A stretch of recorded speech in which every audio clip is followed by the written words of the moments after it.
రోహిత్ గారు నమస్కారం. నమస్తే సత్తన్న. స్వాగతం మా ఈహా ఛానల్కి. చాలా సంతోషం మిమ్మల్ని కలుసుకోవడం. బాగుందన్న. ఈహా ఈహా ఓకే, నవ్వేటట్టుగా చేసి మేము కూడా. సరే, ఫస్ట్ నాకు ఒక డౌట్, లోహిత్ అంటే ఆ పేరు ఎట్లా వచ్చింది? లోహిత్ అన్న నా అసలు పేరు వచ్చి సుభాష్ చంద్రబోస్ రెడ్డి అన్న. ఏంది? సుభాష్ చంద్రబోస్ రెడ్డి. అయితే చిన్నప్పటి నుంచి మనం అంతా పెద్ద కోతి అనమాట. ఎప్పుడు దగ్గర ఉండేటోడిని కాదు, ఎక్కువ తిరిగేటోడిని. నేను ఎక్కడ ఉంటే అక్కడ చిన్నప్పుడే, అంటే చాలా at the age of 3 it self ఊర్లో పెద్ద లీడర్ అనమాట. అంటే ఆ ఏజ్ గ్రూప్ వాళ్ళందరూ నా చుట్టూ ఉండాలి, వాళ్ళకి నేను లీడర్.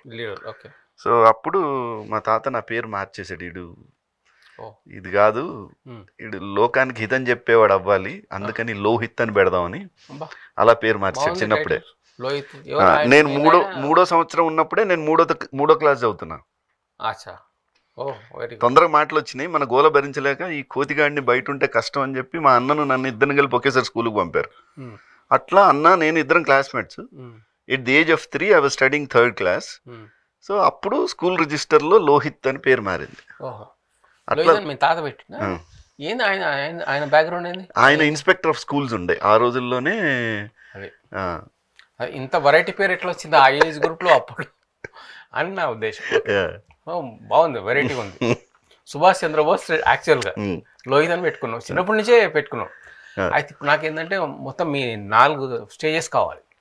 3 చాలన్నా, 4వది ఇంక రాలే. 4 ప్రస్తుతం అనుకుందాం. 4వది అంటే బాల్యం, యవ్వనం, కౌమార్యం దాకా ఆగిపోదాం. కౌమార్యంతో ఆగిపోయి మళ్ళీ ప్రజెంట్ ఇక మళ్ళీ రివర్సే. అయితే ఎక్కడ పుట్టిందో ఏం సంగతి? మాది యాక్చువల్గా బోర్న్ అండ్ బ్రాటప్ అట్లా చూస్తే మైగ్రేషన్ ఎక్కడి నుంచో నాకు ఐడియా లేదు, 4 fathers. But Warangal is the born place. Hanumakonda అనే ప్లేస్లో పుట్టింది.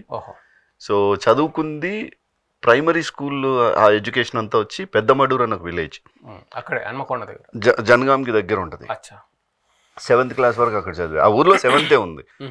8th కోసం హనుమకొండకి షిఫ్ట్ అయ్యి 8th to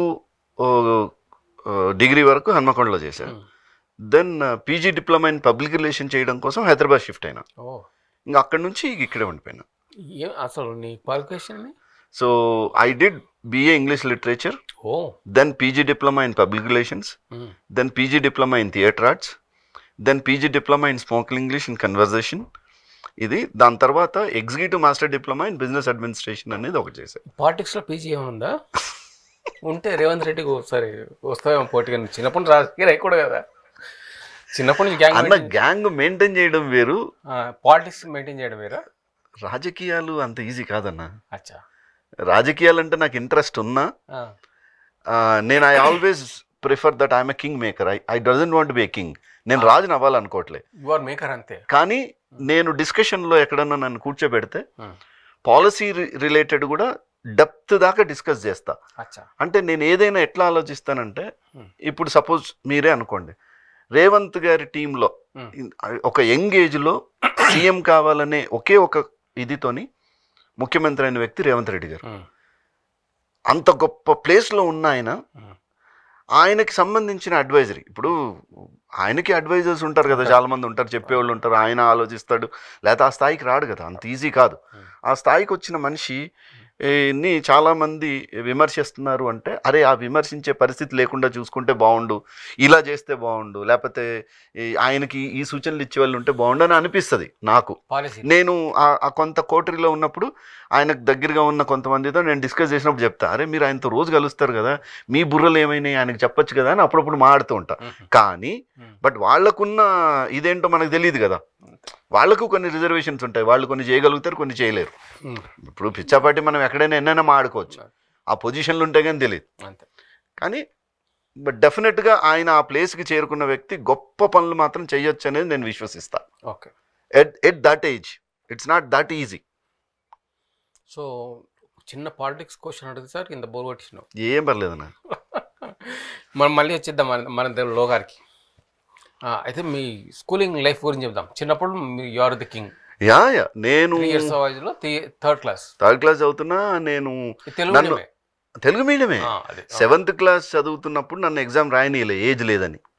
అప్పుడు ఒక ఈ ఎగ్జామ్ రాయాలంటే ఏజ్ ఉండాలని పర్టికులర్గా ఉండేది. సో 7th రాయనీయకపోతే మళ్ళీ నన్ను 7thలో చదివిపిస్తే అప్పుడు 7th మొత్తం నాకు వచ్చు కదా. అందుకని నేను 6th క్లాస్ వాళ్ళకి నేను వెళ్ళి క్లాసులు కూడా చెప్పేటోండి. ఓకే. సో మళ్ళీ తర్వాత ఇయర్ కూడా నన్ను రాయనీయకపోతే ఇంకా నేను చదవనని మళ్ళీ కూడా అదే అన్నారు. నాకు ఏ సరిపోవట్లేదు. అంటే అప్పుడు మన 3 సంవత్సరాలకి 3వ తరగతి అంటే ఇమాజిన్ కైలాసంలో ఎక్కేస్తున్నాం, మెట్లెక్కేస్తున్నాం. ఓకే. సో అప్పుడు మళ్ళీ ఏజ్ కొంచెం ఒక నెంబర్ ఎక్కువేసి ఎగ్జామ్ రాపిచ్చారు. Okay. So that's how. So చదువుకున్న బాగా ఇంటెలిజెంటే. అంటే ఏదైనా అన్న నాకు ఇమిటేషన్ అనేది చిన్నప్పటి నుంచి ఉంది. నాకు ఆ ఇమిటేషన్ పట్టడం వల్ల అది ఈజీ అయింది. కానీ I don't claim that I'm a clever student. నేనేదో పెద్ద తోపునని కాదు. సార్ చెప్పిందంతా నాకు గుర్తుంటుంది. అందుకని అడిగితే రిప్లై ఇస్తా, అడిగితే చెప్తా. ఇప్పుడు ఒక మెచ్యూరిటీ ఉంది కాబట్టి దాంట్లో వై అనే క్వశ్చనింగ్ అనేది ఇప్పుడు అలవాటైంది. కానీ అప్పుడు క్వశ్చనింగ్ అనేది లేదు. అప్పుడు ఓన్లీ ఆన్సర్. సార్ ఏదైనా అడిగితే అందరికన్నా ముందు మనం చెప్పాలి. నీకంటే చిన్న క్లాసులకు చెప్పేవాడు కదా. నాకు అంత గుర్తుంది కదా. ఏదన్నా మనం విన్నా చూసినా నేను even running notes, even sir ఏదైనా చెప్తుంటే మొత్తం సార్ ఏమేం చెప్పాడు, ఎలా చెప్పాడు. ఆ రోజున్న టీచర్స్ కూడా చాలా గొప్పోళ్ళు అన్న. వాళ్ళు చెప్పిన పద్ధతి ఎంత గొప్పగా ఉండేదంటే ఇప్పుడు ఈవెన్ చిన్న చిన్న పద్యాలు కానీ వాళ్ళు చెబితే, ఇప్పుడు నా తెలుగు సార్ చెప్పిన నాకు వేమన పద్యాలు ఇప్పటికి ఉన్నాయి, నా బుర్రలో ఉన్నాయి అవి. అంటే ఇమాజిన్ ఎంత ఇదిగా చెప్పుంటాడా సారు. ఇప్పుడు పిండముందల చేసి పితృలందల బోసి కాకులం పెట్టు గాడిదలారా పెంట దినడు కాకి పితరుండెట్లాయరా. అసలు అర్థం తీసుకుంటే మళ్ళీ అర్థం కూడా, ఇప్పుడు పిండం తల చేస్తావు, పితృదేవతలను తలపోస్తావు, అన్నీ బాగానే చేస్తావు, కానీ మళ్ళీ తీసుకుపోయి ఆ పిండాలు తీసుకెళ్ళి పెంట తినే కాకికి పెడతావేంట్రా అంటాడు వేమన. ఎంత గొప్పగా ఉంటుంది లైఫ్. అటు నేనేమంటానంటే ఇప్పుడు జనరేషన్ మిస్ అయింది ఈ ఎడ్యుకేషన్. అటు వేమన పద్యాల్ని సుమతి శతకాల్ని చదివితే లైఫ్ మీకు ఇంకా వేరే ఏమి చెయ్యక్కర్లే.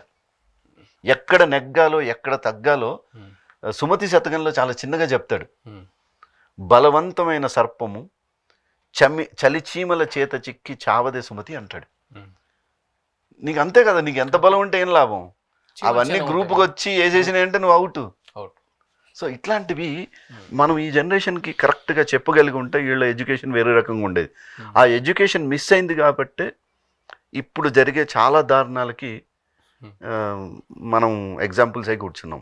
ఓకే. చిన్నప్పుడు ఏం చేద్దాం అనుకున్నాం పెద్దగా? డాక్టర్, ఇంజనీర్, అంటే బేసికల్గా అయితే యాక్టింగ్ అనేది చిన్నప్పటి నుంచి ఉంది. ఎందుకంటే ఆ టైంలోనే మిమిక్రీ చేస్తున్నా. నాకు స్కూల్ ఏంది, నాకు చిన్నప్పటి నుంచే. నా ముందు ఎవరన్నా బిచ్చింగ్ చేసుకోవాలంటే భయపడేటోళ్ళు. ఇప్పుడు మీరు ఎవరన్నా ఇక్కడ లేరు, వాళ్ళిద్దరి గురించి మీరు మాట్లాడుకుంటున్నారు అనుకోండి, వాళ్ళిద్దరి గురించి మీరు ఏం మాడుకున్నారో అక్షరం ముక్క పొల్లు పోకుండా ఎవరి గురించి అయితే మాడుకున్నారో వాళ్ళ దగ్గరికి వెళ్ళి చెప్పేయడం నా పని. నేను కనపడ్డానంటే అమ్మా ఆగిపోరా రే, ఆగిపో, కొట్లాటలు పెట్టుకోడు. కొట్లాట్లని కాదు, అంటే వీళ్ళు మాడుకుంటున్నారు, వాళ్ళు ఏం మాడుకుంటున్నారు యాక్షన్ తో సహా చెప్పేటోండి. వాళ్ళకి చెప్పేవాళ్ళు యాక్షన్, వాయిస్ కూడా. ఆ వాయిస్ మెచ్యూరిటీ లేదు ఆ రోజుల్లో, but I use to do that. So నా చుట్టూ ఉన్న వాతావరణం యానిమల్స్ తో మాడుకునేవాడిని. నా కమ్యూనికేషన్ ఉండేది బాగా. ఓ కోడి కనపడితే అని దాన్ని పలకరించడం, ఒక బర్రె కనపడితే అని దాన్ని, ఓ మేక కనపడితే బ్యా, గొర్రెలు, ఇట్లా ఈ ప్రకృతి అంతా నా ఫ్రెండ్స్. సో ప్రకృతితో మమేకమై పెరిగా నేను. సో పెద్దగా అయిన తర్వాత ఏమవ్వాలనేది అప్పుడు తెలియదు కానీ, బట్ డెఫినెట్గా నాకు డాక్టర్ అవ్వాలనేది చాలా ఇంట్రెస్ట్. అందుకే నేను ఇంటర్మీడియట్లో బైపీసీ తీసుకున్నా. కానీ అప్పటికే నేను ఆర్టిస్ట్గా బిజీ అవ్వడం. ఇంటర్మీడియట్ కాలేజ్ ఇంటర్మీడియట్కి వచ్చేటప్పటికే నేను మిమిక్రీ ఆర్టిస్ట్గా చాలా షోస్ చేస్తున్నా. State level I was young mimicry artist going all the places. ఇంకా తర్వాత అనుకున్నా నాకు కొంచెం ఆర్టిస్ట్గా ఇంట్రెస్ట్ ఉంది కదా, సో దీని మీదనే వెళ్దామని ఉద్దేశంలో అటు కొంచెం. అయితే అక్కడ అయిపోయినాక హన్మకొండ అయిపోయినా ఇక్కడ వచ్చినా హైదరాబాద్ పీజీ అండ్ ఇంకా అన్ని పీజీలే. మనకి ఏది అవసరమేది అది. లైఫ్కి ఏ డిప్లొమా కావాలంటే ఆ డిప్లొమా నేర్చుకుంటే వెళ్తాం. అంటే నాకు ఒకటే, అది నాకు వచ్చు.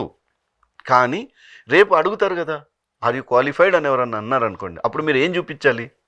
You have to show only certificate. Me qualification అనేది చెప్పడానికి అనుభవం వేరు కావచ్చు, కానీ క్వాలిఫికేషన్కి సర్టిఫికేటే కదా, అందుకని అట్లా కోర్సులు చేసుకుంటే వెళ్ళా. ఇప్పుడు అన్ని కోర్సులన్నీ వేస్ట్ అన్న. ఇప్పుడు ప్రస్తుతం వచ్చేసింది, ఏది అడిగినా కూడా చెప్పేస్తుంది. చెప్పేయడం వేరు, తెలుసుకోవడం వేరు అది అన్న. That comes only with the experience. నేను అనేది ఏఐని సృష్టించుకున్న వాళ్ళే వాళ్ళు బాధపడతారు కొన్ని రోజుల తర్వాత. ఎందుకంటే మనిషి మెదడు ఎంత ఆలోచిస్తే, దాన్ని ఎంత నువ్వు శ్రమ పెడితే అంత అద్భుతమైన ఆలోచనలు, ఐడియాలు వస్తాయి. దాని మీద నువ్వు ఒక్కసారి వేరే దాని మీద డిపెండ్ అవ్వడం మొదలెట్టింది అనుకో, స్లోగా ఇక వీడు నన్ను వాడట్లేదు కదా అని రెస్ట్లోకి వెళ్ళిపోతాయి అన్నీ. Human body is that. మన శరీరం ఎంత అద్భుతమైన నిర్మాణం అంటే, నువ్వు దాన్ని ఏమన్నా చెయ్యి, ఎక్కడన్నా వెయ్యి, దానికి అడాప్టబిలిటీ అంటారు. దాన్ని అడాప్ట్ చేసుకుంటుంది. కానీ నేను దీన్ని భరించలేను అని నువ్వు ఏదైతే ఫెసిలిటీస్ కోసం వెళ్తూ ఉంటావో, అది కూడా ఇక వీడు భరించలేడు, వీడి టైప్ అని మెల్లిగా వదిలేస్తాయి. బాడీలో అది ఫంక్షనింగ్ ఆగిపోతుంది. అన్న ఆ రోజుల్లో పెద్ద పెద్ద సైంటిస్టులు ఎక్కడి నుంచి వచ్చారు? వాళ్ళకి ఏఐలు ఉన్నాయి వాళ్ళు అప్పుడు. మరి వాళ్ళు ఇన్వెంట్ చేసిన ఏంటి? దాన్ని మీరు అడ్వాన్స్ తీసుకెళ్లారు కానీ కొత్తగా ఏం పుట్టించలేదు కదా. జస్ట్ మీరు అడ్వాన్స్కి తీసుకెళ్లారు అంతే. అబ్దుల్ కలాం గారు ఆయన ఉన్న టైంలో ఆయన స్ట్రీట్ లైట్ కింద కూర్చొని చదువుకున్నాడు. ఆయన మిసైల్ సృష్టించాడు. That's all comes with the brain. Okay, అయితే మనం ఈ కాలేజ్ గురించి మాట్లాడుతున్నాం, కాలేజ్ లైఫ్ గురించి. కాలేజ్ లైఫ్లో ఇప్పుడు చిన్నప్పుడైనా చాలా గ్యాంగ్ లీడర్వి, పెద్దగా కాలేజ్ లైఫ్లో కాలేజ్ ఫ్రెండ్స్ మధ్యలో ఉంది ఎప్పటికీ అదే ఉంటది. ఎప్పుడు అంటే అన్న నేను తుంటరి అంటే ఎట్లాంటి అంటే ఒక సరదా, ఒక ఫన్. ఎక్కడున్నా సరే నా చుట్టూ ఉన్న వాళ్ళు సంతోషంగా ఉండాలి, ఆనందంగా ఉండాలి. మనం ఇంకోరి గురించి మాట్లాడకూడదు, టైం వేస్ట్ చేయకూడదు. ఏం మాట్లాడుకున్నా కూడా ఒక ఇంట్రెస్టింగ్గా మాట్లాడుకోవాలి, అంతవరకే. అంతే తప్ప మనం ఇంకోటికి నష్టం చేయాలి, లేకపోతే ఏదో సిగరెట్లు తాగాలి, లేకపోతే మందు కొట్టాలి, లేకపోతే ఇంకోటి ఇట్లాంటివి లేవు నా సర్కిల్లో కూడా. ఇప్పుడు నేను 10th క్లాస్ ఫ్రెండ్స్ ఉన్నారు నాకు 30 మంది. ఇప్పటికి మేము కలుస్తాం విత్ ఫ్యామిలీస్ అప్పుడప్పుడు, 10th క్లాస్ ఫ్రెండ్స్. సో అప్పటి నుంచి ఉన్న ఫ్రెండ్స్ కూడా ఉన్నాము, కంటిన్యూగా మాట్లాడుకుంటున్నాము. అంటే ప్లస్ ఓన్లీ 10th క్లాస్ వరకే. మీరు ఎప్పుడైనా ఫ్రెండ్స్ గుర్తుపెట్టుకోండి, అరే ఒరే అనుకున్నా, చల్బే ఊరుకోరా నీకేంటి, ఇట్లాంటివి మాడుకున్నా కూడా అప్పటి వరకే. దాని తర్వాత వచ్చే ఫ్రెండ్షిప్ అంతా రెస్పెక్ట్గా వస్తుంది. అంత అరే ఒరే పోరే తురేలు అనుకునేది ఉండదు. ఆ టైప్ వేరు. బట్ అట్లాంటి ఫ్రెండ్షిప్లో ఉన్నా అదే ఇదిగా ఉన్నా. బట్ ఇంకా 10th దాటిన తర్వాతకు వచ్చేటప్పటికి కల్చరల్గా ఎక్కువ వెళ్ళిపోయాను. ఇంకా కల్చరల్ అంటే ఈ కల్చరల్ వింగ్కి సెక్రటరీగా ఉండడం, కల్చరల్ యాక్టివిటీస్, డ్రామాటిక్స్.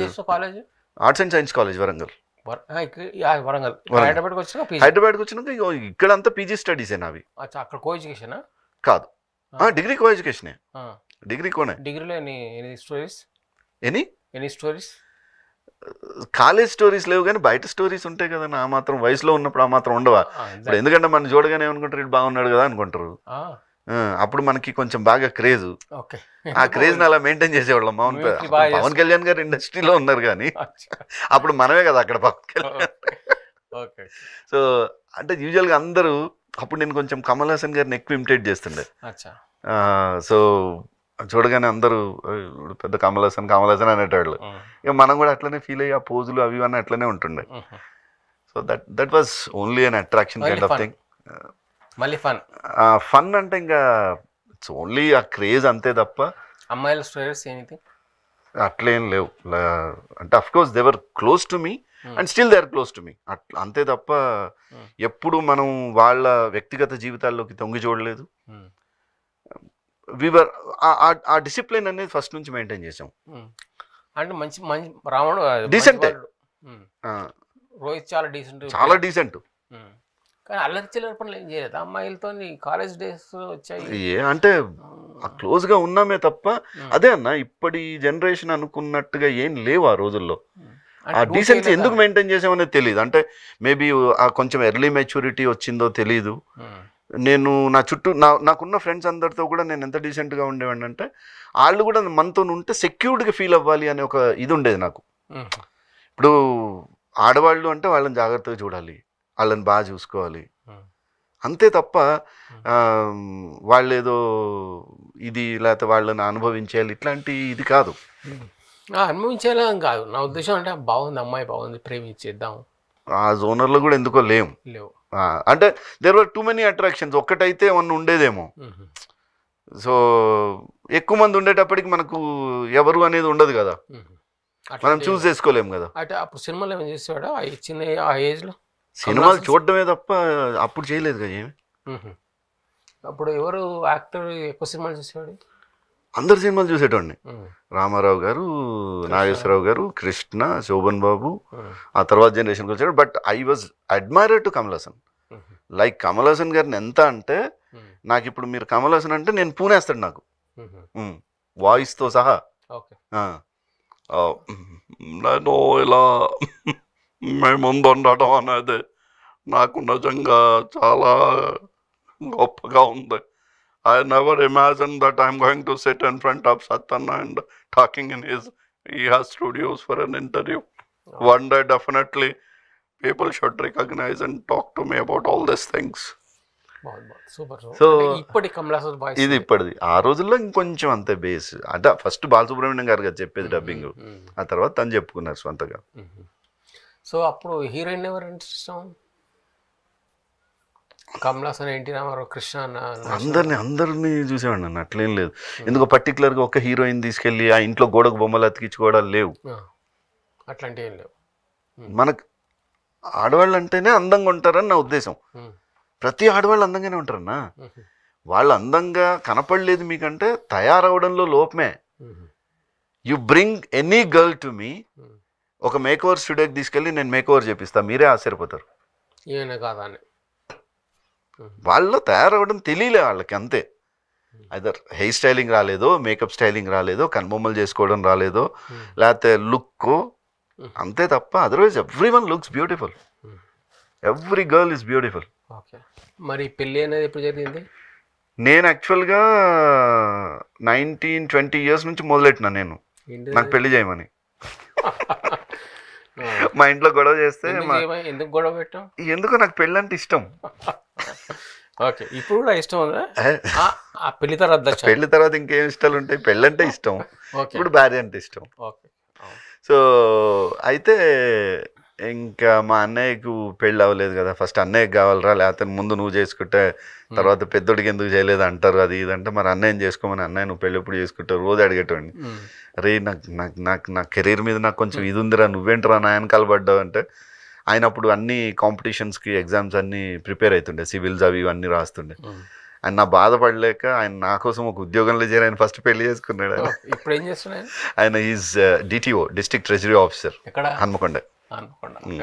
సో ఇప్పుడు పెళ్ళి ఎప్పుడైందన్న?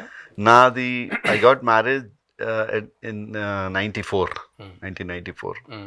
ఇది ఎట్లా జరిగింది పెళ్లి చూపులు? నేను చేసుకున్న అమ్మాయి సినిమాటిక్ కాదు. ఆ టైంలో నా మదర్ వాళ్ళ ఫ్రెండ్ తను, అంటే నా అత్తగారు వాళ్ళ అమ్మాయిని నాకన్నా 6 years చిన్న. బట్ నేను డెస్పరేట్గా ఉన్నా కదా, ఆ సంగతి ఏదో ఇంట్లో మాడుకుంటారు కదా, ఆడలేదు మాడుకున్నారు. వీడికి ఎవరు చూసినా నచ్చుతున్నారు, అది కాదు మనం ఏదో పెళ్ళంటే అటు 3 తరాలు ఇటు 7 తరాలు ఏవో అనుకుంటారు కదా, ఆ డిస్కషన్ ఏదో ఉన్నట్టుంది. సో ఆ డిస్కషన్లో నా మేనమ్మ వాళ్ళ ఇంట్లో ఒకసారి మాట్లాడుకున్నప్పుడు, ఎందుకు మరి తెలిసిన అమ్మాయి కావాలనుకుంటే మరి ఈ అమ్మాయి ఉంది కదా, ఎందుకు చూడకూడదు అంటే, అప్పటికి she was doing architectural diploma in architecture చేస్తుంది పాలిటెక్నిక్లో. నాతో అన్నారనమాట ఇట్లా, మరి విజయ ఆంటీ కూతురుని చేసుకుంటాను. విజయ ఆంటీ కూతురు అయితే నాకు ఓకే అన్న, నేను చూడను కూడా చూడలేదు, ఎట్లా ఉంటుందో తెలియదు, ఫోటో కూడా తెలియదు. అరే ఫోటో చూడలేదురా అంటే, మీరు చూసారు కదా విజయ ఆంటీ కూతురే కదా, ఓకే అట్లా. ఆ రకంగా తను ఎప్పుడో చూసింది, తనకు తెలుసు. కాకపోతే నాకు అప్పుడప్పుడు అదే అనిపిస్తుంది, నా వైఫ్ ఏదన్నా అనుకుంటే ఖచ్చితంగా అవుతుంది. తర్వాత చెప్పింది, నేను అనుకున్నాను నేను నిన్నే చేసుకోవాలని. అమ్మని ఈ మాట నాకు తెలియక నేను అనవసరంగా బోల్డన్ని ఎత్తుకులాటలు పెట్టాను. ఓకే, సో ఇప్పుడు హ్యాపీ ఫ్యామిలీ. యా పెళ్ళి ఇప్పుడు ఓ చిన్న మాట, నీ సంబంధం లేనిదే పెళ్లి కావాల్సిన వాళ్ళకి వచ్చిన మాట ఏమో, పెళ్లి చేసుకోవచ్చా చేసుకోకూడదా, ఇప్పుడంతా వేరే స్టేజ్లు ఉన్నాయి. అది కరెక్ట్ కాదన్న.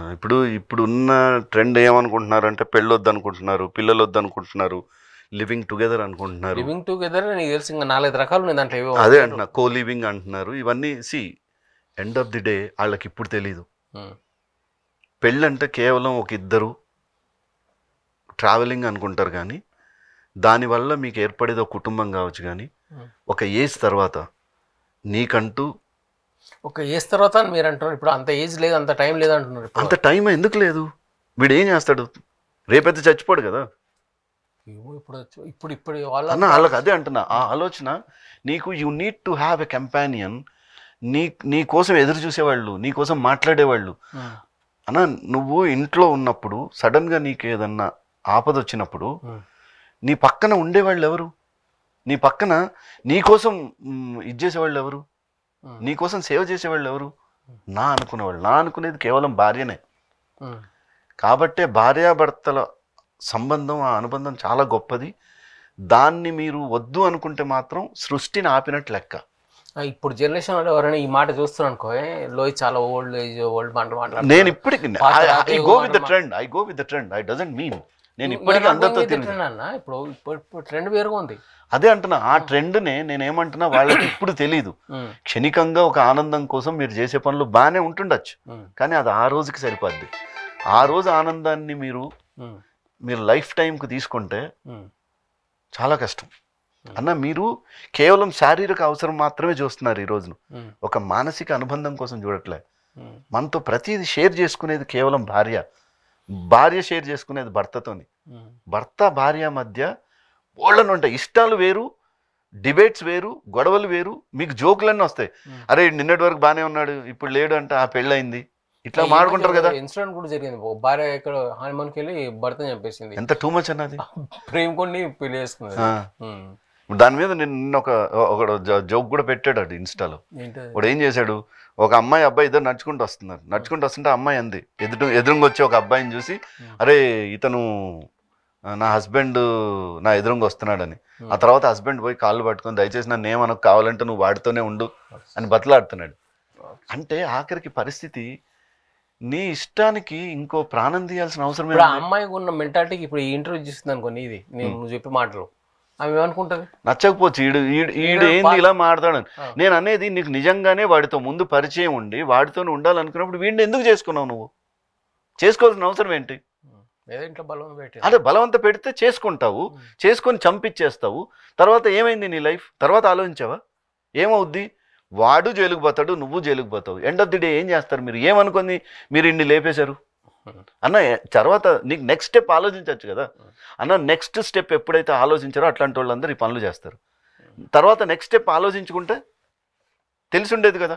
ఇప్పుడు చంపించింది, ఎందూరం వెళ్తావు నువ్వు దొరకకుండా అన్న. ఈరోజు చాలా ఈజీ తప్పు చేసినోడు దొరకడం. ఒకప్పుడు కష్టం కావచ్చు, నువ్వు మినిట్స్లో పట్టుకోవచ్చు. నేను go anywhere you will be traced. ఇంకా రాను ఇంకా ఈజీ.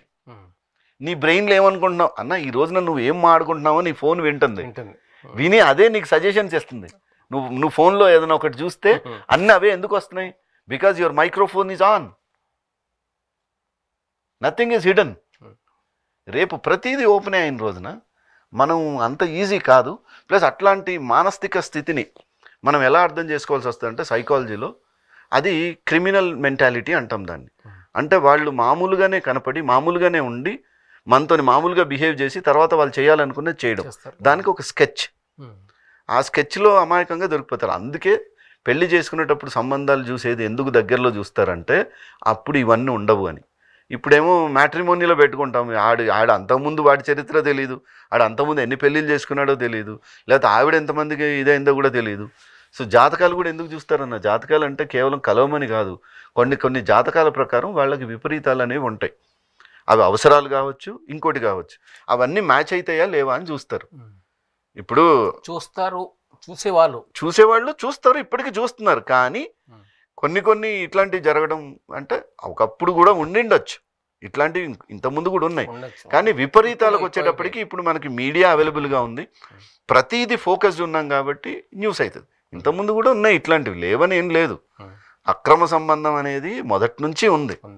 కొన్ని రోజులేమో దానికి అక్రమ సంబంధం అని కాకుండా దాన్ని కొంచెం వేరే రకంగా పెట్టి ఇచ్చేసేవాళ్ళు. రాను మధ్యలో ఇదైంది. ఇప్పుడు బాగా పర్వర్షన్కి వచ్చింది, విపరీతం. అంటే ఇది సాంస్కృతిక విప్లవం లాంటిది, విస్ఫోటం లాంటిది. విప్లవం కాదు, విస్ఫోటం. అంటే భారతదేశం అంటే ఒకప్పుడు ఎలా ఉండేది, ఓ ఇది చాలా గొప్ప సంస్కృతి, ఇప్పుడు చెప్పండి రా మీరు ఎంత పవిత్రం అన్నట్టుంది. ఇప్పుడు మన వాళ్ళు కూడా అట్లనే, ఏదైనా ఇంకొన్ని రోజులు నడుస్తుంది, తర్వాత తెలుస్తుంది. ప్రస్తుతం ఏం చేస్తున్నావు అన్న? Right now I'm in to serials and films.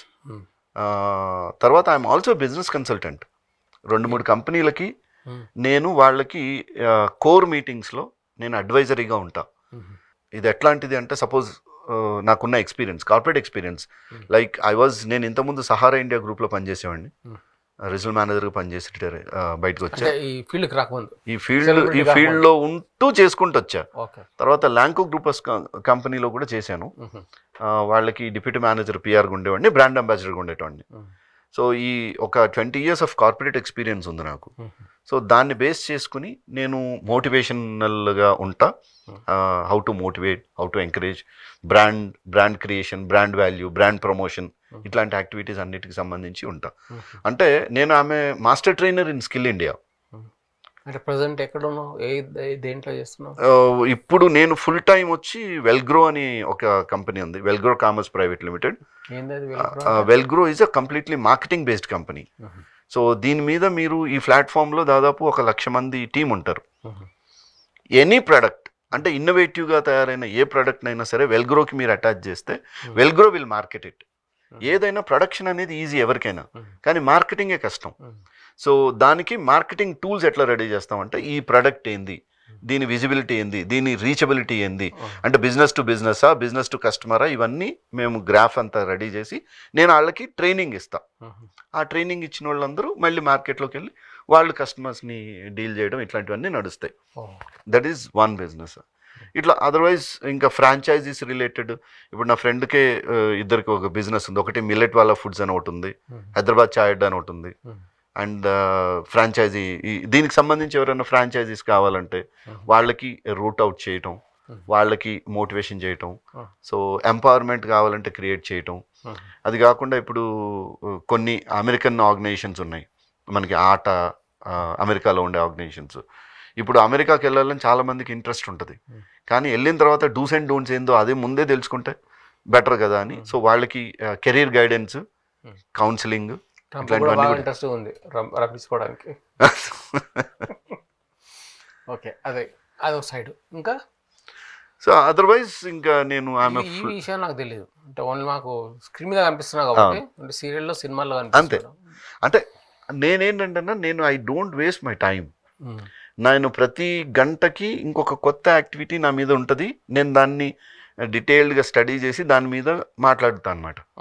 So అందుకని ఇన్ని సబ్జెక్టులు వస్తాయి నా దగ్గరికి. చాలా కంపెనీస్ వాళ్ళు కూడా నన్ను, అరే మా కంపెనీ ఇట్లుందంటే నేను స్టడీ చేస్తా, అసలు దాని గ్రోత్కి సంబంధించి ఎందుకు అవ్వట్లేదు, ఒకవేళ గ్రోత్ కావాలంటే ఏంటి, గ్రోత్కి ఏమేం సపోర్టింగ్ టూల్స్ అవసరం, ఇట్లాంటివన్నీ. లేకపోతే మ్యాన్ పవర్ మేనేజ్మెంట్ ఉంటుంది, సో ఆర్గనైజేషనల్ మోటివేషన్ యాక్టివిటీస్ ఉంటాయి, రిక్రియేషనల్ యాక్టివిటీస్ ఉంటాయి. ఇప్పుడు చాలామందికి ఏంటంటే ఎంప్లాయీస్ని రిక్రూట్ చేసుకుంటారు కానీ రిటైన్ చేసుకోలేరు. కొన్ని రోజుల తర్వాత ఆ ఎంప్లాయీ ఆ కంపెనీని విడిచిపెట్టి పోవాలనుకుంటాడు, కానీ అలా ఒక ఎంప్లాయీ వెళ్తున్నాడంటే ఆ సంస్థకు నష్టం. ఎందుకంటే క్వాలిఫైడ్ పర్సన్స్ పోతే మళ్ళీ ఆ స్కిల్డ్ పర్సన్ ఇంకో ఆయన రావడానికి టైం పడుతుంది, గ్రోత్ అనేది డౌన్ అవుతుంది. సో అలా ఉండకుండా అతన్ని రిటైన్ చేసుకోవాలి. అతనికి ఇది నాది అనే ఫీల్ ఎప్పుడు కలుగుతుంది, ఆ సంస్థ అతన్ని చూసే పద్ధతిలో కలుగుతుంది. We are not boss, we have to create leaders. చాలామంది బాసిజం చూపిస్తారు కంపెనీలో. సో అందుకని నేను బాస్లను, నేను ఎవరైతే కంపెనీ ఉంటారో వాళ్ళందరితో చెప్తా, don't behave like boss, try to be as a leader. Leader అంటే ఎంతసేపు అవతల వాళ్ళని మోటివేట్ చేసి వాళ్ళని లీడర్షిప్ ఎలివేట్ చేస్తాం. మీరు నమ్ముతారు నా కింద ఒక కేవలం ఆఫీస్ బాయ్గా జాయిన్ చేసిన వాళ్ళని నేను వాళ్ళని మేనేజర్స్ చేశాను, మంచి స్థాయిలో చూశాను. అప్పుడు నీకు ఉండే ఇది వేరు కదా, వాళ్ళు కూడా లైఫ్లో అరే ఒకప్పుడు ఇక్కడ పనిచేసి ఈరోజు ఈ స్థాయికి ఉన్నా అనే ఫీలింగ్ ఉంటుంది. ఈవెన్ నాకు లొకేషన్లో టచ్అప్ బాయ్ వచ్చిన వాళ్ళు, ఒక అతను డైరెక్టర్ అయ్యాడు, ఒక అతను ఇంజనీర్గా సెటిల్ అయ్యాడు, ఒక అతను జాబీ భావేద్ 2 స్టోర్స్ ఉన్నాయి ఇప్పుడు అతనికి. He was a touch up boy. ఈ బ్యూటీ స్టోర్స్ ఉంటాయి కదా, సలూన్స్, 2 స్టోర్స్ మెయింటైన్ చేస్తాడు. జావేద్ హబీబ్ అని ఉంటుంది పేరు. సో ఎవరిని ఎక్కడ మనం రెస్ట్రిక్ట్ చేయకూడదు. వాళ్ళు నిజంగా ఆ తపన ఉంటే ఎంకరేజ్ చేయాలి, ఆపర్చునిటీ క్రియేట్ చేయాలి. అవకాశం ఉంటే ఇంకో అవకాశం ఇప్పించి. అందుకనే నేను ఎప్పుడు నాతో మాట్లాడినా, నేను ఎవరితో అయినా సరే వాళ్ళకి మన ద్వారా ఏమన్నా బెనిఫిట్ అవుతుందా అని ఆలోచిస్తా. నాకు అవ్వక్కర్లా, మన పరిచయం వాళ్ళకి ఏమన్నా అవుతుందా, ఎక్కడన్నా లింక్ దొరికితే వాళ్ళు ముందుకు వెళ్ళిపోతారు కదా. మంచి ఉద్దేశం. Don't know. ఓకే, మరి ఇది సినిమా దశ, సినిమాలు యాక్టింగ్ దశ. సినిమాలు యాక్టింగ్ అనేది నాకు యాక్చువల్గా ఫస్ట్ ఆశల పల్లకి అనే సినిమాలో అవకాశం వచ్చింది. ఆశల పల్లకి అది 7 నంది అవార్డులు వచ్చినాయి ఆ సినిమాకి. ఎవరు డైరెక్టర్? డైరెక్టర్ వచ్చి పేరాల సుబ్రహ్మణ్యం గారు. ఆ తర్వాత ప్రొడ్యూసర్ వచ్చి డైరెక్టర్ సాగర్ గారు, వెంకటేశ్వర ఆర్ట్ క్రియేషన్స్, ఆయన బ్యానర్ మీదనే చేశారు. జాలాది గారు రైటరు, ఎస్ గోపాల్ రెడ్డి గారు కెమెరా, పెద్ద పెద్ద వాళ్ళు అందరూ, వాళ్ళ ఫ్రెండ్స్ అందరూ కలిపి చేసిన సినిమా, అవార్డు కోసం చేసిన సినిమానే. That was first movie. దాని తర్వాత బాపు గారి పరిచయంతో బుడుగు అనే సీరియల్లో ఇంట్రడ్యూస్ అయినా. దాని తర్వాత డి సురేష్ కుమార్, తనతో సాన్నిహిత్యం నాది, ఇద్దరు మంచి ఫ్రెండ్స్. సో ఆత్మయాత్ర అనే సినిమాలో తను హీరోగా పెట్టి చేశాడు ఈటీవీకి. బట్ నాకు బ్రేక్ వచ్చింది మాత్రం మల్లేని రాధాకృష్ణ గారు చేసిన మనసు చూడతారమా అనే సీరియల్. సీరియల్ ద్వారానే బ్రేక్ వచ్చింది. సినిమాలు ఇప్పటికి ఒక 70 చేసి ఉంటాను. సినిమాలు 70 చేసినా కానీ ఒక 4-5 సినిమాలే బాగా పేరు వచ్చిన సినిమాలు. లాస్ట్ సినిమా ఇప్పుడు ఆడుతుంది థియేటర్లో, ఎక్స్ రోడ్స్. ఇప్పుడు నేను ఆ మెయిన్ క్యారెక్టర్స్లో నాది ఒక main character. So but serials 30,000 ఎపిసోడ్లు చేశాను ఇప్పటికి. 30,000 ఎపిసోడ్స్ ఫర్ టెలివిజన్. సో మనసు చూడతారు గుర్తింపు వచ్చినట్టు. అంటే ఎప్పుడు నాకు గ్యాప్ లేదు సీరియల్. నేను ప్రతిరోజు మీరు నన్ను చూడాల్సిందే, ఒక అర్ధగంట ఏదో ఛానల్లో. ఇప్పుడు ప్రజెంట్ వచ్చి జీ తెలుగులో ఉమ్మడి కుటుంబం. అంటే నాకు బాగా కనెక్ట్ అయిన స్టోరీస్ నేను చేసినవన్నీ కూడా. నా పేరు మీనాక్షి అని, that was very big hit for ETV. ఈటీవీలోనే దాదాపు 12 హిట్స్ ఉన్నాయి పెద్దవి. అంటే ఇప్పుడు ఒక్కొక్క సీరియల్ ఒక సైన్ చేస్తే అది 3 సంవత్సరాల నుంచి 6 సంవత్సరాలు. అంటే నేను ఉన్నానంటే ఆ సీరియల్ ఒక రకంగా చెప్పాలంటే ఒక 3 years మినిమం గ్యారంటీ అట్లా వెళ్ళినాయి. అంటే ఆయన బుర్రపాటు చేస్తాడు డైరెక్టర్కి, నేను ఉండాలి. నేను ఎప్పుడు డైరెక్టర్కి I'm friendly with production house and director. నేను వాళ్ళ పనిలో ఎప్పుడు దూరం. నా పని ఏంది, నా పనిలో నేను పర్ఫెక్షన్ ఉందా లేదా, నేను పక్కల దానిలో కూడా వెళ్ళిపెట్టాను. అది నా నేచరే కాదు. షూటింగ్ అన్నారా ఎన్ని గంటలకు ఉండాలి, అయిపోయిందా, అయిపోయిన తర్వాత లొకేషన్లో 1 నిమిషం ఉండను, 1 సెకండ్ ఉన్నాను. ఉన్నంతసేపు ఎనర్జీతో ఉంటా, ఉన్నంతసేపు పని కోసం ఆకలితో ఉంటా. షార్ట్ రెడీ అంటే 2 నిమిషాల్లో షార్ట్కి రెడీ ఉంటా అంతే తప్ప, లేకపోతే ఫోన్ మాడుకుంటాను, లేకపోతే ఎక్కడో ఉండి ఇంకెక్కడో చేసుకుంటూ షార్ట్కి లేట్ అవ్వడం ఇట్లాంటివి కూడా లేదు. డ్రెస్ చేంజ్ అంటే కూడా క్విక్. ప్రస్తుతం ఉమ్మడి కుటుంబం ఇంకోటి ఎక్స్ రోడ్స్ ఇప్పుడు రిలీజ్ ఉంది. ఆల్రెడీ థియేటర్లో ఉంది. అది కాకుండా ఇంకో 2-3 సినిమాలు రిలీజ్ ఉన్నాయి. ఏంటి అంటే చెప్పగలవా? ఒకటేమో కైట్స్ అని విజయ్ ఆదిరెడ్డి అని ఒక ఆయన ఫారిన్ డైరెక్టర్, ఆయన చేశాడు. అది రెడీగా ఉంది రిలీజ్కి. కైట్స్ ఫస్ట్ కాజల్ అని పెట్టినట్టున్నారు టైటిల్, దాని టైటిల్ మళ్ళీ మార్చారు.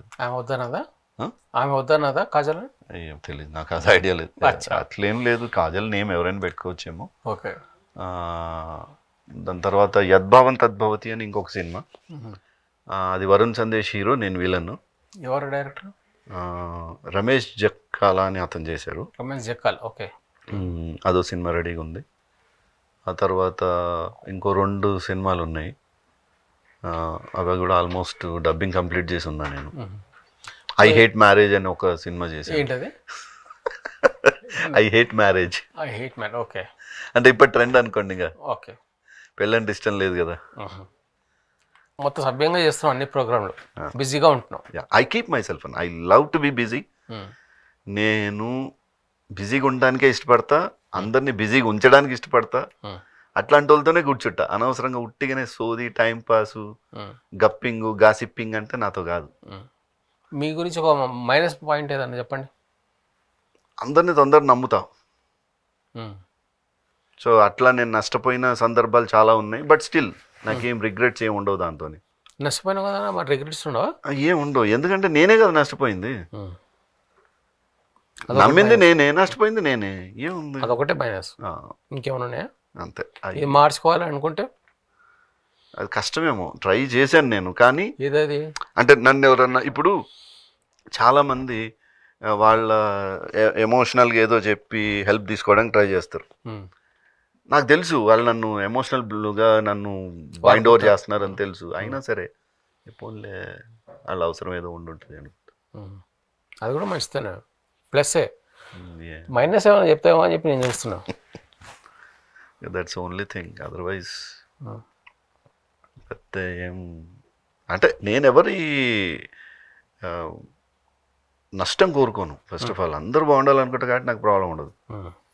అండ్ ప్లస్ రెండోది ఏంటంటే నాకేమైనా కోపం వచ్చినా కూడా మళ్ళీ వాళ్ళతో అదే దాన్ని కంటిన్యూ చేయను, శత్రుత్వం పెట్టుకోను, నేను కంటిన్యూ చేయను.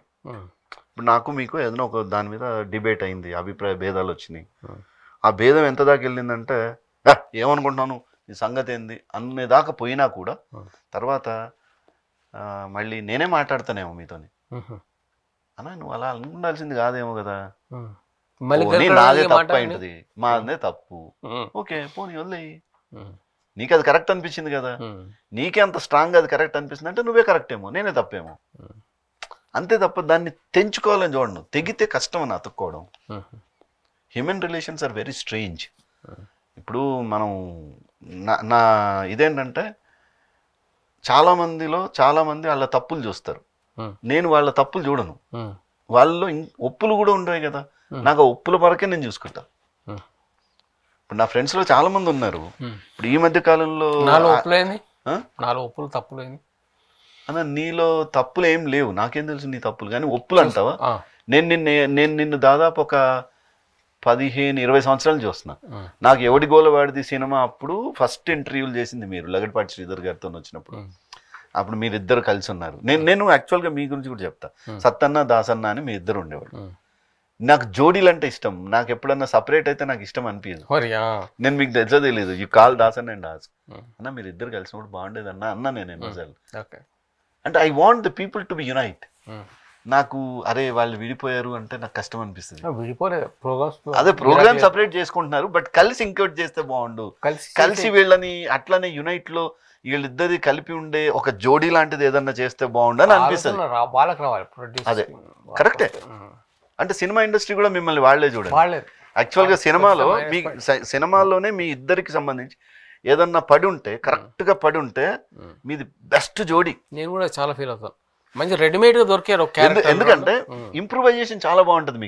మీకు రైటర్ అవసరం లేదు, మీ ఇద్దరు స్పాట్లు వేసుకుంటూ వెళ్తారు. ఒక చిన్న థ్రెడ్ ఇస్తే చాలు, చిన్న సబ్జెక్ట్ ఇస్తే మీ ఇద్దరు దాన్ని ఇంప్రూవైజ్ చేయగలుగుతారు అన్న. అదే అంటున్నా, ఒక్కొక్కసారి సమ్ టైమ్స్ కొంతమందికి ఏమో ఆలోచన రాదు, ఆలోచన వచ్చిన వాళ్ళకేమో దగ్గరేమో ఈ ఆపర్చునిటీ రాదు. ఆ రెండు వచ్చిన రోజున మనం దాని దగ్గరగా ఉంటామో లేదో మనకు తెలియదు. ఇప్పుడు నిజంగా మీ ఇద్దరు కలిసి చేస్తే ఇప్పటికీ స్లాటే, even today it's a slot. అంటే ఆలోచన క్రియేట్ కావాలన్నా, రాసేవాళ్ళ దగ్గర ఎక్కడో దగ్గర ఒక ఫ్రెష్నెస్ కి అరే వీళ్ళిద్దరిని మనం ఇలా వాడుకుంటే బాగుంటది అని అనుకునే ఆలోచన క్రియేట్ అయితే వస్తుంది మళ్ళీ. సరే, మనం ఉప్పుల గురించి మాట్లాడుతున్నాం, సెల్ఫ్ డబ్ అయిపోయింది. మై ఉప్పుల్స్, మీ ఉప్పుస్ తప్పుస్ కావాలి కదా మీకు, మీ తప్పుస్ నాకు లేవు కదా అంటున్నా. ఏమో తప్పు మీరు చూడంగా కనిపిస్తా అంటున్నారు కదా, ఒప్పులు తప్పులు ఎదుటి వాళ్ళు తప్పులు కనపడవు అంటున్నా. నాకు కనపడవు. ఓకే, ఒప్పులు నేను ఫస్టే చదువుకున్నా, నా పద్యమే చెప్తా కదా, తప్పులెన్నో తండోపతండాలు ఉర్విజనులకెల్లా ఉండు తప్పు, తప్పులెన్ను వారు తమ తప్పులు ఎరగరు, విశ్వదాభిరామ వినరవేమ. అర్థం తెలుసా? అంటే మీ తప్పులు మీరు ఎరగరు. తప్పులెన్నో తప్పులు తండోపతండాలు ఉంటాయన్న. ఊరోళ్ళందరికీ తప్పులే ఉంటాయి. ఉర్విజనులకెల్లా ఉండు తప్పు, తప్పులెన్ను వారు తమ తప్పులు ఎరగరు. అంటే తప్పులే ఎన్నటోడు వాడి తప్పులు ఆడికి తెలియదంట. సో అందుకని నేను తప్పులు ఎతకను కదా. తప్పులు అట్లా ఎత్తుక్కుంటే వెళ్తే నాకే బోల్డని తప్పులు ఉంటాయి.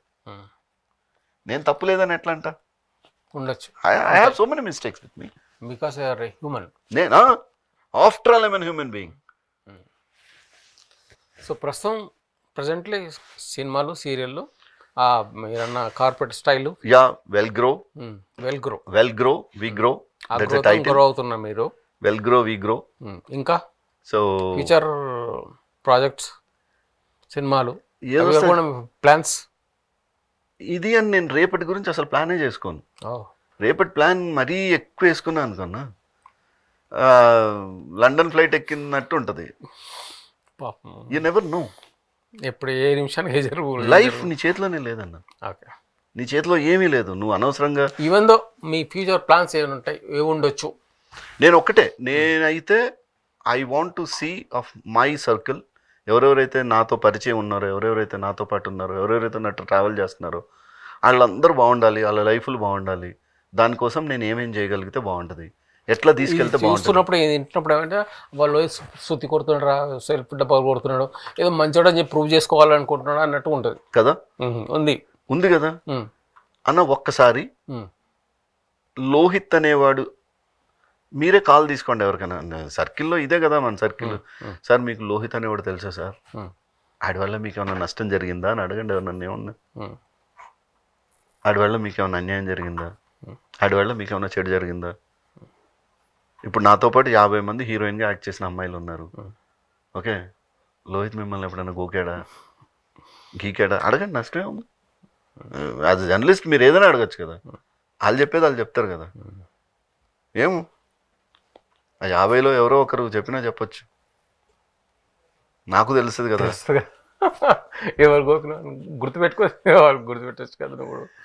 But I can really say నా కో ఆర్టిస్టులు అంటే నాకు చాలా గౌరవం. వాళ్ళు అక్కడ పనిచేయడానికి వాళ్ళు వచ్చారు, నేను వచ్చా. దాన్ని ఒక దేవాలయంగా భావిస్తా, అదొక పని ప్లేస్. That's it. మొత్తానికి ఈ ఇంటర్వ్యూ మొత్తం చూస్తుంటే లోహిత్ చాలా మంచివాడు, చాలా రాముడు అంటూ అన్న. మంచోడు అని అనాల్సిన పని లేదన్న అనిపిస్తుంది నాకు. మీకు అనిపిస్తే దాన్ని నేనేం చేయలేను కానీ మంచి చెడు కాదు.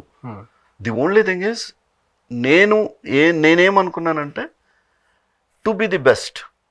నువ్వు బెస్ట్ ఉండు, సీ దట్ నీ మిగతా వాళ్ళు నీ చుట్టూ వాళ్ళు కూడా ఆటోమేటిక్గా బెస్ట్ అవుతారు. అంతే. If you think bad automatically your group will be bad. అన్న నాకు స్మోకింగ్ అలవాటు ఉంది, వెంటనే నేనేం చేస్తా, నా పక్కన ఉంటే సిగరెట్ ఆఫర్ చేస్తా. You smoke, I smoke, you smoke, both smoke. మనం ఏం చేస్తాం, ఇంకో నలుగురు రెడీ చేస్తాం, స్మోకర్ గ్రూప్ రెడీ అవుతుంది. అంతే కదా. మందు అలవాటు ఉంది, అప్పుడు ఏమవుతుంది, అట్లాంటి వాళ్ళు అందరం జమ చేసుకుంటాం. ఖాళీగా ఉన్నా నా దగ్గర ఇది ఉంది అది ఉందని. ఇప్పుడు అట్లా అంటే నేను పబ్లోకి వెళ్తా, నన్ను ఎవరైనా పబ్లో పార్టీ అంటే వెళ్తా, కానీ నేను తాగను. నువ్వు తాగకుండా పబ్కి ఎందుకు వచ్చినావు, నువ్వెవరు అడుగుతానికి, నాకు అక్కడ ఏం జరుగుతుందో తెలవాలి కదా, అందుకని వెళ్తా. అన్నా నీకు తాగితే ఎంత ఎనర్జీ ఉండి నువ్వు ఎగురుతావో నేను మంచినీళ్ళు తాగి ఎగురుతా. నీకు దాంట్లో కిక్ ఉంది, నాకు దీంట్లో కిక్ ఉంది. మళ్ళీ ఇక్కడ లోహిత్ మంచివాడు అనిపించుకుంటాడు. అరే మళ్ళీ అట్లనే ప్రతి అనుమానం స్టెప్కి నేను చాలా మంచివాడిని ఇండైరెక్ట్గా అని చెప్తున్నాను, వినండి. చాలా మంది నన్ను అపార్థం చేసుకునే వాళ్ళు కూడా ఉన్నారు ఒక్కొక్కసారి. ఇట్లా ఉండరని నేనేం అంటలేను. ఎక్కడ సరే నేనేదో అనుకుంటా, వాళ్ళ దృష్టిలో నేను అరే ఇది చేస్తే బాగుంటుంది వాళ్ళకి, వాళ్ళు ఇంకో రకంగా ఆలోచిస్తారు. వాళ్ళు సరిగ్గా రిసీవ్ చేసుకోలేదు అనుకోండి, అప్పుడు వాళ్ళు డెఫినెట్గా నా గురించి బ్యాడ్ అనుకునే ఛాన్స్ ఉంది. I'm helpless. నేనేమంటానంటే అందుకే ఎప్పుడైతే ఆలోచన ఉందో నువ్వు 1 to 1 కూర్చొని మాట్లాడు, ట్రై టు ఫినిష్ ఇట్. దాన్ని ఆ అభిప్రాయాన్ని అలా పెట్టుకుని వెళ్ళకు, మాట్లాడు, క్లియర్ అయ్యేదాకా మాట్లాడి క్లియర్ చేసుకున్న తర్వాత వెళ్తే అప్పుడు ఆ అభిప్రాయం అనేది ఉండదు ఎవరితోనైనా సరే. Across the table right. మొత్తానికి ఎట్లా అనిపించిందన్న ఈ సంభాషణ మొత్తం ఇంటర్వ్యూ చూస్తే రోహిత్ చాలా మంచివాడు, చాలా సాధు జంతువు అన్నట్టు అనిపించింది. నీకేమనిపించింది ఇంటర్వ్యూ? నేనేమంటానంటే ఇది నిజంగా చాలా మందికి మన ఇద్దరం ఆడుకున్న దాంట్లో అరే ఈడేం మాట్లాడాడు, కన్ఫ్యూజ్ చేశాడా, లేకపోతే ఈడు తెలివి కలవడానికి ప్రూవ్ చేసుకోవడానికి ట్రై చేశాడా, లేకపోతే మంచోడు అనిపించుకోవడానికి ట్రై చేశాడా అని అనుకోవచ్చు. సత్తన్నేమో నీ అమ్మ ఈయన ఏదన్నా ఇరికిద్దామని నేను పిలిస్తే ఈడు ఎక్కడ ఇరుకుతలేడేంద్రా అని అనుకుంటారా అని సత్తన్న. ఆడియన్స్ ప్రకారం ఆడియన్స్ ఏమనుకుంటారు ఇద్దరిని దృష్టిలో?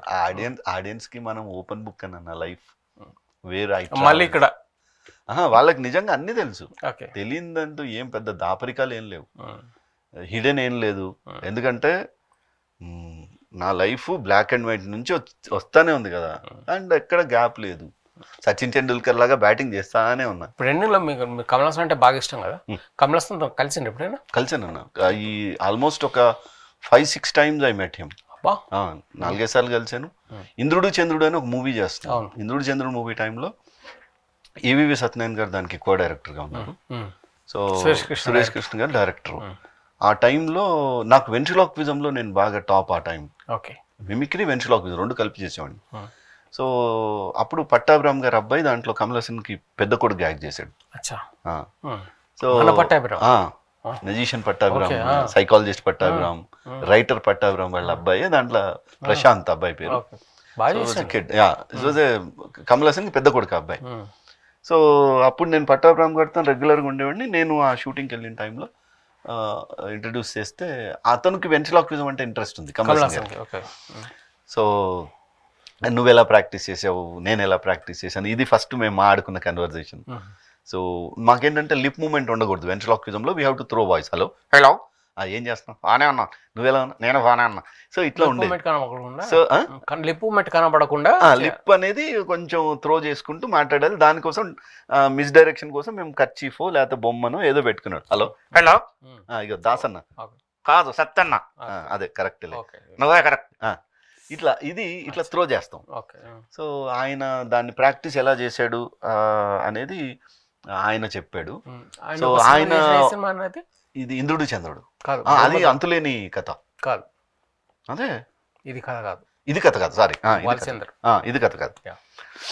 సో దాని తర్వాత నేను ఒకటి ఇమిటేట్ చేసి చూపించా ఆయనకి. ఆయన దానికి ఇదంతా పెట్టి మేకప్తో ఇలా చేసేవాళ్ళు. ఇట్లా ఉండేది. సో నేనేం చేశానంటే ఇలా పెట్టి ఇలా ఎక్కువసేపు కూడా నేను ఇలా ఉండగలను ఏమిటి అంటే అని ఆశ్చర్యపోయాడు, నువ్వు అలా ఎలా హోల్డ్ చేస్తున్నావు అని. నేనన్నా ఇది కొంచెం డ్రై చేసి నేను పుష్ చేస్తే నాకు హోల్డ్ అయిపోతుందండి అన్న. తనకు అవలే అలాగా, చాలా ట్రై చేసా ఇట్లా ఇట్లా. ఓకే. సో దీనివల్ల ఏంటంటే ఫేస్ మొత్తం మారిపోద్ది, నీ ఫేస్ లుక్ అవుట్లుక్ అంతా మారిపోతుంది. సో ఇట్లాంటి ఎక్స్పెరిమెంట్స్ నేను చాలా చేసేటోడిని. సో ఆయనకు 5 సార్లు కలిసినావు, 5 సార్లు కలిసినావు. సో తనకి తర్వాత నేను తన వాయిస్ ఇమిటేట్ చేస్తాను అని అవి కూడా. సో ఈ ఎంజాయ్డ్. అదే అన్న ఆ ఇది ఇప్పటి జనరేషన్లో తగ్గింది. ఎట్లా అనిపించింది నువ్వు ఫ్యాన్ అయినా ఫ్యాన్ని కలిసినావు? నాకు ఐ అచీవ్డ్ ఎవ్రీథింగ్ అన్న. అట్లా అంటే నాకు యండమూరి వీరేంద్రనాథ్ గారు అంటే బాగా ఇష్టం. ఎందుకంటే ఆయన నవలలు, ఆయన రైటింగ్ ఆ శైలి బాగా ఇష్టం. ఆయన కలవాలనుకున్నా. ఆయనే నన్ను లేడీస్ హాస్టల్ అనే ఒక సీరియల్లో ఆయన డైరెక్టరు, నేను hero. I did. Mallik cartoonist, ఆయన అంటే చాలా ఇష్టం. సో ఆయన నన్ను డైరెక్ట్ చేశారు. He was my director for a short movie and all. దాని తర్వాత కోదండరామరెడ్డి గారు అంటే ఇష్టం. ఆయన 2 సినిమాలకి నేను లీడ్, ఆయన డైరెక్టర్. ఓకే. సో అట్లా నాకు బాలసుబ్రహ్మణ్యం గారు అంటే చాలా ఇష్టం. ఇవన్నీ నాకు తీరిన కోరికలే, తీరని ఎప్పుడు పెట్టుకోలే. మరి డైరెక్షన్ చేసేది ఏమైనా ఆలోచన ఉందా? డైరెక్షన్ నేను చెయ్యను. నేను బాపు గారికి అసోసియేట్గా ఉన్నా, ఆయనకు అసిస్టెంట్గా చేసిన, నాకు అది ఇష్టమైన పని. కానీ అంత స్ట్రెస్ నేను తీసుకోలేను. ఇంప్రూవైజ్డ్ యాక్టర్స్ వైజ్ వరకు ఈ యాక్టింగ్ ఇప్పటికీ నేను లొకేషన్లో ఉంటే ప్రతి ఒక్క డైలాగు నేనైతే ఎలా చెప్తానని చెప్పి నేను ప్రాక్టీస్ చేసుకుంటా ఊరికే. అందరివి నాది నేను చేస్తా, కానీ నాది కానివి కూడా ఊరికే అదైతే ఆ క్యారెక్టర్ నాకు వస్తే, ఈ క్యారెక్టర్ నాకు వస్తే, ఇట్లాంటి ఎక్స్పెరిమెంట్స్ చేసుకుంటా. కానీ అదే ఎవరైనా కొత్త వాళ్ళు వస్తే వాళ్ళకి చెప్పడానికి నాకు ఛాన్స్ ఉంది. బికాజ్ నేను ఆమె మాస్టర్ ట్రైనర్. నేను voice expression, voice modulation, theatre acting మీద నేను క్లాసులు తీసుకుంటా. కాబట్టి నాకు అది ఇష్టం. సో ఇది ఈ రకంగా ముందు పోతున్నావు చంద్రబాబు నాయుడు టైప్లో. ఆ రకంగా ముందు పోవాల్సిన అవసరం ఉంది. ముందు పోతున్నావు. సో ఎండప్ చేద్దాం, వైండప్ చేద్దాం. ఇది చాలా థ్యాంక్స్ మా ప్రోగ్రామ్కి వచ్చినందుకు. సత్తనా అట్ ది టైం ఎండ్లో నన్ను ఇమిటేట్ చేస్తూ మాట్లాడలేకపోతే యూ కెన్ డూ. అమ్మ కష్టం అన్న. 1 సెకండ్ ఇప్పుడు చెప్పండి. ఎప్పుడైనా కష్టమే. సత్తనా has his own style. Okay. నాకు మీరిద్దరు మోహన్ బాబు గారిని ఇంటర్వ్యూ చేసింది చాలా బాగా నచ్చింది. అసలు మామూలుగా ఏంటి నాయన ఆయన రమ్మన్నాడు దగ్గరికి. రానాయ నీ దగ్గరికి నువ్వు హీరోయిన్లు కొట్టిన అక్కడ కూర్చున్నావు. ఎవరు పడతారని కొట్టి ఇక్కడ రా అంటాడు. చాలా ఏడిపించినావు ఆయనకి. అదే మజా వచ్చింది. Anyway thank you. Thanks. God bless you. The best you. Thank you so much. మీరు ఇంకా ఎన్నో చేయాలి, ఏమేమో చేయాలి, అందులో నేను ఉండాలి. ఈహా ఛానల్లో మా సత్తన్న ఇంటర్వ్యూని చూడండి. మా సత్తన్న చాలామందిని తనకు ఆత్మీయులైన తనకు పరిచయం ఉన్న ఆర్టిస్టులను చాలామందిని మీకోసం తెస్తాడు ఈ స్టూడియోకి. మీరు పని చేయండి, సత్తన్న ఎవరినైనా ఇది అడగాలి అని అనిపించేవన్నీ ఉంటే సత్తన్నకు చెప్పండి. మెసేజ్లు ఇచ్చో లేకపోతే ఏదో ఉంటుంది కదా కింద స్క్రోలింగ్ ఇచ్చే నెంబర్లో ఏవో ఉంటాయి, మెసేజ్లు ఇస్తే సత్తన్న వాళ్ళని మీ మనిషిగా అడుగుతాడు.